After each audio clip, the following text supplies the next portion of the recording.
Who's George Masvidal going to fight next? It seems to be a question that comes up often. George Masvidal participated in commentary over the weekend at Triller, got asked this question, didn't have an answer. Now, there is some consistencies with Masvidal, both when Masvidal speaks or when his management team speaks, right? The Kawa brothers. That, yeah, he's not retired. He is looking to be busy. He's looking for something big, but we don't ever seem to get a little bit closer than that.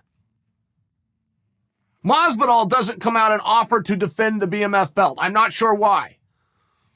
It would be massive. It's a built-in marketing arm that only he has. But he never goes with that direction. We will see pictures or clips or interviews of Masvidal. He looks great. I mean, he does not look like a fighter who isn't in the gym. Doesn't look like he's gained a single pound. I think he's staying active. I think he's looking for something to do, and I have my own guess. I don't think we're going to hear a fight for Masvidal in the coming weeks. I believe the announcement for Masvidal's next fight is being put on hold, barring the outcome of Nick Diaz versus Robbie Lawler. I'm not completely convinced the outcome matters. If Nick goes and beats Robbie, Nick goes and draws into Masvidal. Why? What if Nick loses to Robbie? Why can Nick still not draw into Masvidal? It would seem as though if you have a ready, willing, and able Nick Diaz, boom, we got your opponent. And that's one of those matches that needs to happen. But the Diaz brothers have a code. And if Nick feels that that's little brother's fight, he won't take it. It's one of those things. So there is a few things that have to happen. I just personally believe that we are waiting for those things to happen. Whether we know the answer or not, I think we're waiting for the end and the conclusion of Nick's return. I'm not sold on the idea that it's outcome-based, by the way. I think it's going to be willingness-based. And we don't know what makes Nick tick. We do not know. Is this about money? Is this about competition? Is this about getting back in shape? Is this about the roar of the audience? Is it a pie and these are all little slivers and there's something else that we're leaving out? I don't know. But neither do you guys. We don't know. So if you have a willing and able Nick Diaz, right now his plate is full. But on the heels of that, where is his motivation going to be? And with different athletes, same scenario, different response. Some athletes, they go get beat.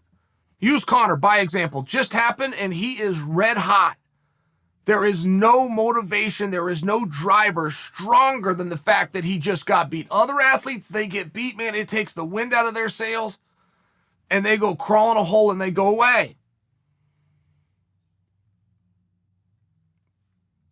So who is Masvidal going to fight? I don't think we're going to have an answer until we get a little clarity, until Nick goes out and fights, until X amount of time goes by. And whether that's 1 minute or that's 1 month, to circle back, where are you at? Where is your head at? And whether it's Nick or not, I do believe Diaz and Masvidal gets put on a ticket. Because the same problem that we're having matching up Masvidal right now, the sport's second biggest star does not have an opponent. That's odd. But the sport's third biggest star, Nate Diaz, and you might have to flip-flop those two. Maybe Nate's number 2 and Joe, right? I don't know. They're very close and they're massive, but Nate doesn't have an opponent. Nate seems to be blowing in a direction of Vincent Luque. And Luque spoke about Nate, did some interviews, said, I'm not going to sell the fight with my words, but I will sell it in the ring. I'm going to come after this guy. It's going to be exciting. And then Nate sends out a tweet that says, great, then let's fight. I don't have a problem with that. I'm not going to be a wet blanket. I do think when we look at Nate versus Leon, that was massive and people wanted to see it. There was some hard work involved there. There was some storytelling. There was a little bit of a question, why are we here? What happens to Nate with a win? What happens to Leon with a win? There was some stuff that made telling that story hard, even if we had a massive outcome. And I just think when you're the spot of Nate, which is extremely unique, The outcome of your matches no longer matter. It is the ideal spot to get into the sport. Nobody would even have that dream or set that goal because there's no way, there's no formula that can be followed to get you to that point. It happens organically, but Nate is in a spot where the outcome of his matches do not matter in terms of his ability to get another massive fight and have the audience's interest. So how do you play that card? I don't think Nate's interested in playing it. I don't see him playing. I don't see a consistency from Nate. That's the only thing missing from every other fighter, though. Nate will take on anyone. Nate fights really hard matches. I'm just wondering why. I mean, they're all going to be really hard. Why are we not telling the story a little bit better?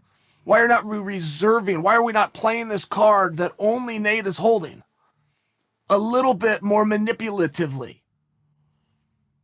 I think it would be a shame, in all fairness. I really do. If we don't see Nate in there with Masvidal again, I think it would be a shame. I think if Nick steps in, same thing. Nate's going to be in the corner. Nate's going to be in the training camp. This is how we get that one back. Story works for me. And I think there's other people reaching the same conclusion. And I also think that's why we don't have an announcement and a specific opponent in place for Masvidal.